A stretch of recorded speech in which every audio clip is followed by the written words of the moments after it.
தமிழ்நாடு உலக முதலீட்டாளர்கள் மாநாடு 2024 வரும் ஜனவரி 7 மற்றும் 8 தேதிகளில் சென்னை ட்ரேட் சென்டரில் நடைபெற உள்ளது. பெருமழை வெள்ளத்தால் பாதிக்கப்பட்டுள்ள தூத்துக்குடி மாவட்டத்தில் மீட்பு மற்றும் நிவாரணப் பணிகளை மேற்கொண்டு வரும் மக்களவை உறுப்பினர் கனிமொழி MP நம்முடன் இணைந்துள்ளார். அவரிடம் நிவாரணப் பணிகள் குறித்து கேட்டறியலாம்.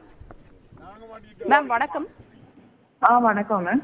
தூத்துக்குடி மாவட்டத்தில் மீட்பு மற்றும் நிவாரணப் பணிகள் எந்த அளவுல இருக்கு மேம்?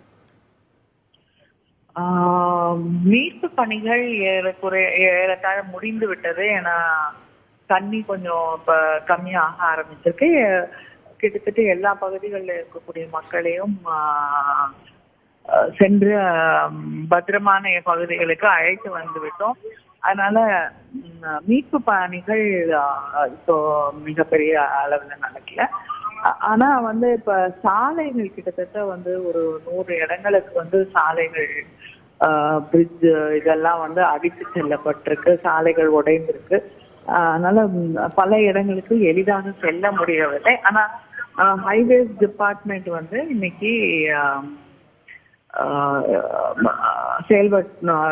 மிக விரைவாக செயல்பட்டு அந்த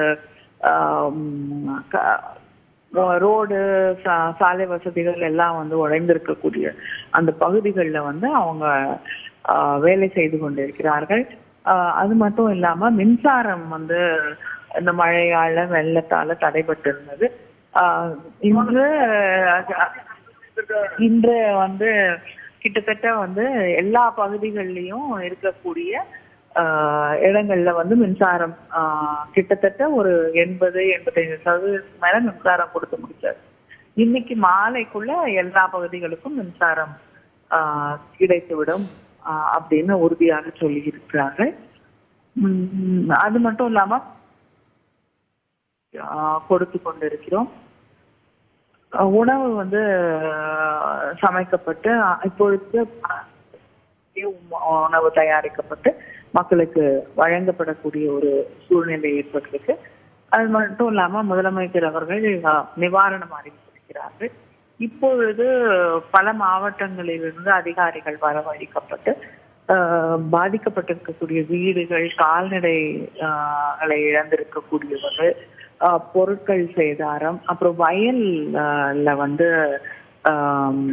ஏற்பட்டிருக்கக்கூடிய சேதங்கள், பயிர்களுக்கு ஏற்பட்டிருக்கக்கூடிய சேதங்கள், இதையெல்லாம் கணக்கெடுத்து கொண்டிருக்கிறார்கள். அந்த கணக்கெடுப்பு 3 நாள்ல முடிஞ்சிரும்.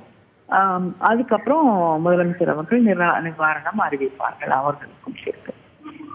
ஸோ மோரோவர் 75% நிவாரண மற்றும் மீட்பு பணிகள்லாம் நடந்திருக்கு இல்லையா மேம்? தற்பொழுது என்னென்ன பணிகள்லாம் தொடர்ந்து நடந்துட்டு இருக்கு? நீங்க ரொம்ப எளிமையா மக்கள் கிட்ட உரையாடுறதை எங்களால காட்சியின் வாயிலாக பார்க்க முடியுது. நீங்க மக்கள் என்ன கோரிக்கைகள் எல்லாம் உங்ககிட்ட முன் வச்சிருந்தாங்க மேம்?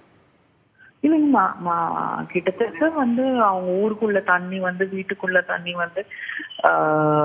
பொருள்கள்லாம் சில பல வீடுகள் அந்த வெள்ளத்தால தண்ணியோடைய போக்கால இடிந்து விழக்கூடிய நிலை இருக்கிறது. பொருட்கள், சர்டிபிகேட்ஸ், புத்தகங்கள் எல்லாமே தண்ணியில நனைஞ்சு பாதிக்கப்பட்டிருக்கிறார்கள்.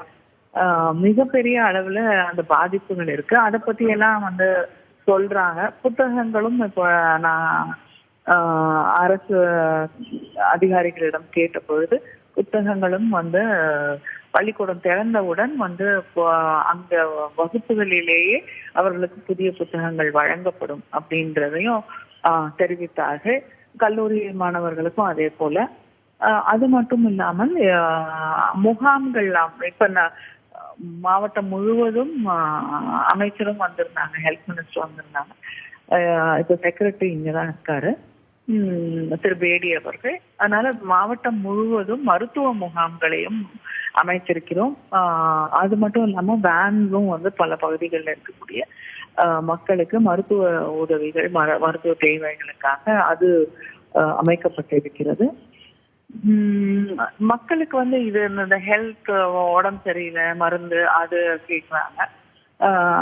நிவாரண பொருட்கள் ஏதாவது சமைக்கிறதுக்கு வீட்டுக்கு போனவங்க அந்த மாதிரி விஷயங்களை கேட்குறாங்க.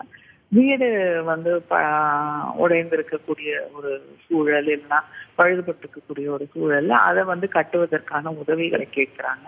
ஆடு மாடுகளை இழந்திருக்கக்கூடியவர்கள் நிவாரணம், இதையெல்லாம் தான் மக்கள் வந்து திரும்ப திரும்ப சொல்லிக் கொண்டிருக்கக்கூடிய கருத்து.